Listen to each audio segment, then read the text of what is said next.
Welcome to Aunty Didi's Tales from the Motherland, where the animals talk, the skies remember, and every tale holds a little bit of magic. My name is Aunty Didi, the chief storyteller from Aunty Didi's Tales from the Motherland on YouTube. And today I'll be talking to you about storytelling as a tool for community building. What's in the picture? This picture has intrigued folks for generations. What's behind the mystery of her smile? What does she know? What is she thinking about? They say a story is worth 1,000 words. They say a picture is worth 1,000 words. This picture is worth $1 billion. What if I was to tell you a tale of 1,000 words? What picture would it conjure in your mind? Would it be a picture that will form perception, drive action, or influence change across generations? What if I was to tell you a picture of a little girl who was forced to work as a slave in her own home? Eventually, she gets saved by a handsome prince. Would that tell you as a girl that all you have to do is wait for a handsome prince to come to you? And if within that story there was an evil stepmother, does that mean that all stepmothers are evil? How about the beautiful woods that Little Red Riding Hood tracked through? Would that make you afraid of the woods? I personally love the woods. I find them very relaxing. But maybe you would think there are bad, big, ugly things in the forest because there's a bad, big wolf that not only has enough space to gobble up grandma, but still have enough space to gobble up Little Red Riding Hood after. Or maybe it is Superman with his big, strong muscles and laser beam vision, able to bring about justice where crime prevails. Does that mean that cowardice is accepted? After all, no one gave you a red cape. What's in the tale? Okay, those are all fantasies. Let's go to real-life legends. How about this great gentleman, Gandhi, who with a white cloth was able to inspire peace through dialogue? Or this great man who told us about his dream, not Joseph the Dreamer, but Martin Luther King. Martin Luther King told us of his dream, influenced action, and today we are living in that dream. What's in the tale? Mother Teresa, through her saintly generosity, influenced kindness for street kids. Or Margaret Thatcher, in a time where women were supposed to be graceful, seen or not heard, this iconic leader pursued reforms that changed Britain's economic situation. When I was growing up, if you were disciplined and firm as a woman, you were called a Margaret Thatcher. What's in the tale? Spartans. I grew up hearing about Spartans, taken from childhood and trained all through to adulthood, recognizing that they had an identity, Spartan. That identity of strength, of courage, of focus, of discipline. That identity that helped them understand that they were part of a unit. That identity that gave them purpose, recognizing that each and every one of them was responsible for one thing, which was to ensure that no Spartan was enslaved. They would rather die on a battlefield than become a slave to a king. What's in a tale? Join me to the motherland when I tell you a tale of Mr. Tortoise. It's not my tale, and I do not know what country it came from, but I will tell you, Mr. Tortoise all across Africa is known for his cunning and wisdom. In this tale, Tortoise bears the consequences of his actions. Listen. Now, once upon a time, in a faraway kingdom in the motherland, where the animals reigned and lived happily without any influence from humankind, they peacefully lived with each other, navigating systems and nature. Now, as nature is precarious and sometimes often has a mind of its own, nature decided to hold back the rain for a time, and so there was famine in the land. The animals starved and wondered, when would the next rainfall come? How would they get their next meal? Tortoise was among them, walking through the streets in the village, pondering where he would find something to eat because he was starving. And all of a sudden, he heard a noise, chittering and murmuring, and from a flock of birds. What's happening? He was excited. There seems to be an excitement in the air, and that must mean that there's something good. The birds fly high up in the sky, so maybe they have seen something that we don't know yet. And so he tiptoed across, trying to listen and hear what was going on. Sure enough, there was something exciting. You see, the birds had been invited by the spirits of the skies to come for a feast, because after all, the flapping of their wings created a nice breeze that the spirits enjoyed. And so they said, while the animals were starving, why don't you fly on up and partake in the feasts? Oh, Mr. Tortoise, that's you. What have you heard? Oh, don't worry. Your secret is safe with me. It's a great thing that you have, that invitation. You should know that not just anybody is invited to kingdoms. You see, I myself have traveled many kingdoms, have been a guest of many kings. I even followed my cousin, the turtle, to the kingdom beneath the seas. I know a thing or two about being the guest of a king. You see, there's an etiquette, a decorum, a being that comes with being the guest of the king. I hope as you're going up there, you know what the etiquette is. Because you see, one wrong move could send you kicked out or even killed. Oh my God, oh my God, oh my God, how are we gonna do? What am I gonna do? Oh my God. The birds tweeted. What they were excited about had now become a thing of fear. They had never gone to any kingdoms. They just flew around, had a merry time, and came and landed and settled. What did they know about etiquette, decorum, or kingdom policies? What were they going to do? Oh, don't you worry. Don't you worry. If you don't mind, I'm happy to be your spokesperson. I will help you. Make sure that you are following the proper procedure and not getting into any trouble. Oh, Mr. Tortoise, thank you. Thank you so much. Thank you. We know we couldn't have done this without you. Thank you. Oh, don't worry. Don't worry. Excuse me. Excuse me. Hello. Hello. Tweeted the little robin. Eventually, he was heard. How is the tortoise going to help us if he can't fly? Uh-oh. That was a problem. Indeed. How was the tortoise going to help them if he couldn't fly? The tortoise was wise. He was cunning. In a flash, he came up with a solution. That should be no hardship. You all are birds, different shapes, shades, breeds, and stripes. If you could just give me one feather, I'm sure that I should have enough that if I flapped my limbs, I should be able to fly up with you. Oh, that's a great idea. What's one feather out of the many that we have? Said the birds. And one by one, they trooped forward and gave Mr. Tortoise a feather. Before we go, in keeping with the decorum, one thing I must tell you. There is only one spokesperson that would go before the king.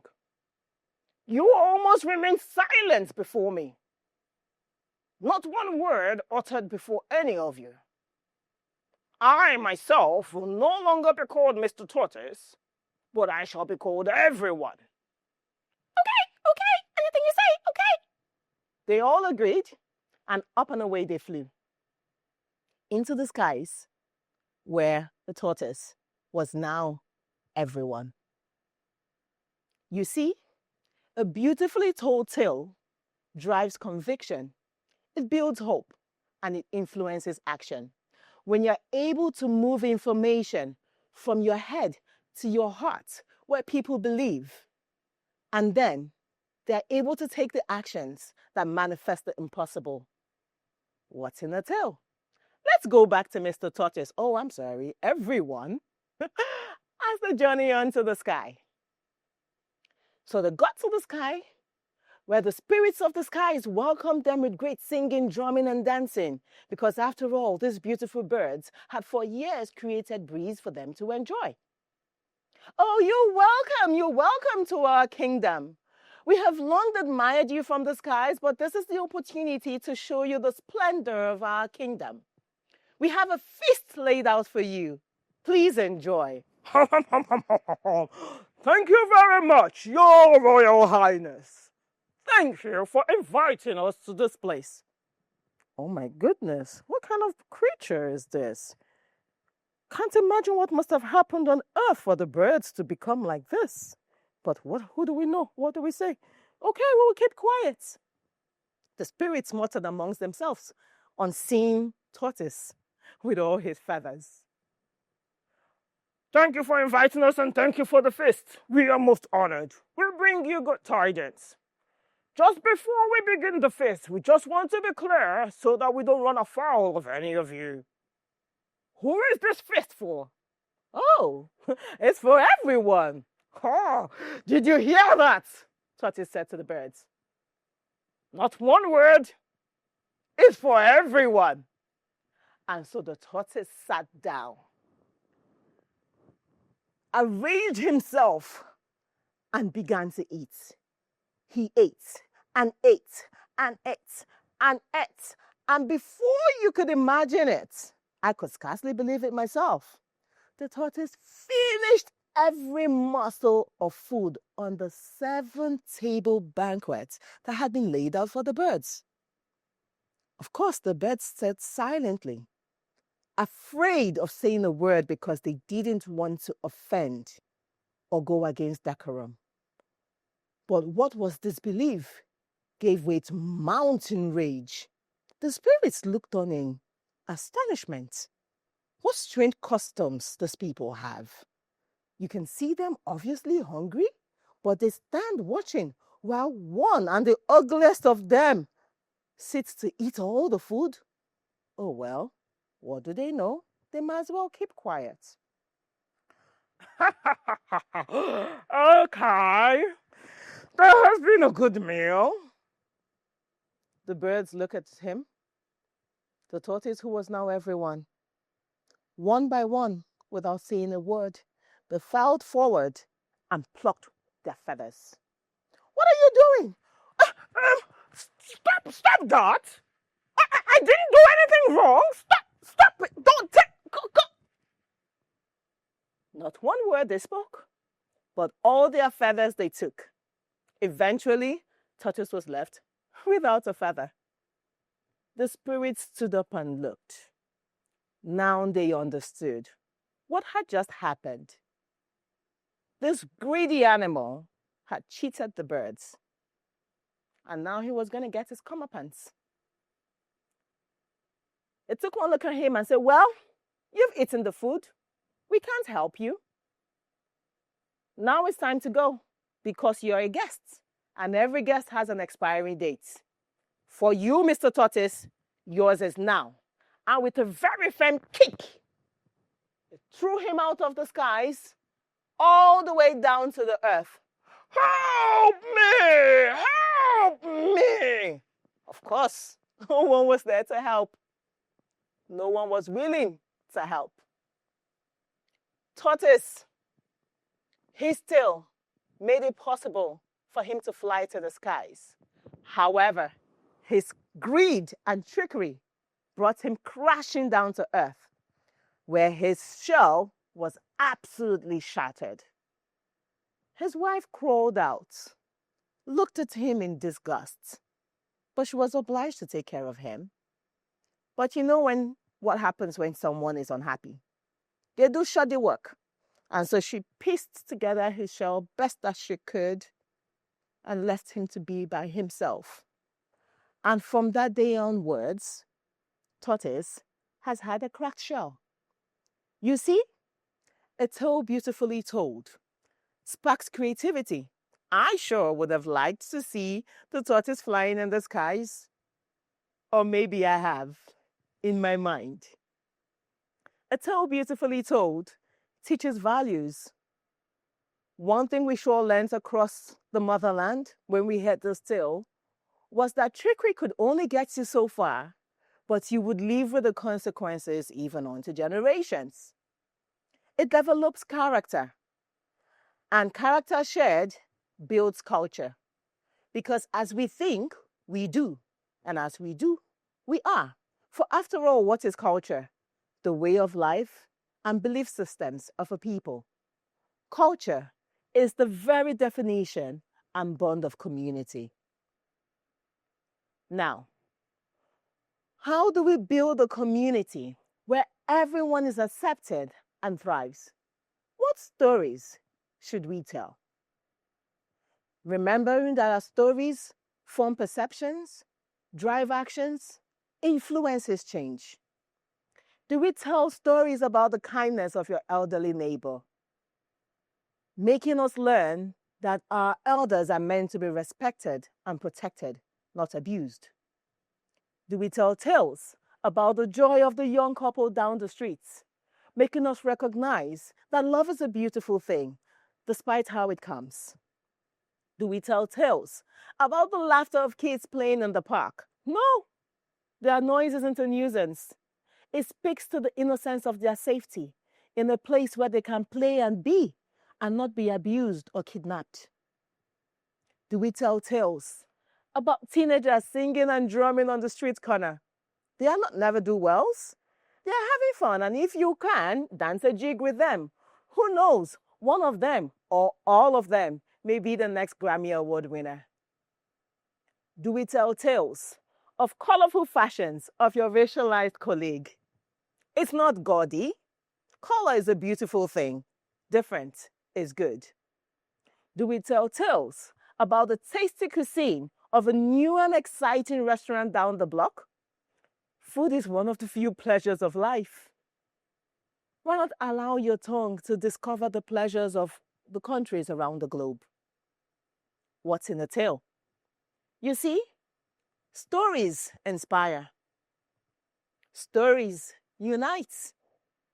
Stories can quell fear and bring joy. Stories give hope, and we all do need hope. You see, with joy, hope, inspiration, and unity, we have everything. After all, we are in this together. So, what's in a tale? Everything. Thank you for listening to me today. I hope I've been able to inspire you to tell a story that brings us all together, that makes our community kinder, more loving, and generous to each and every one of us in it, so that we all can thrive. And if you like such stories, please feel free to join me on Aunty Didi's channel on YouTube, where I tell stories from the motherland, where the animals talk, the sky remembers, and every tale holds a little bit of magic. Thank you.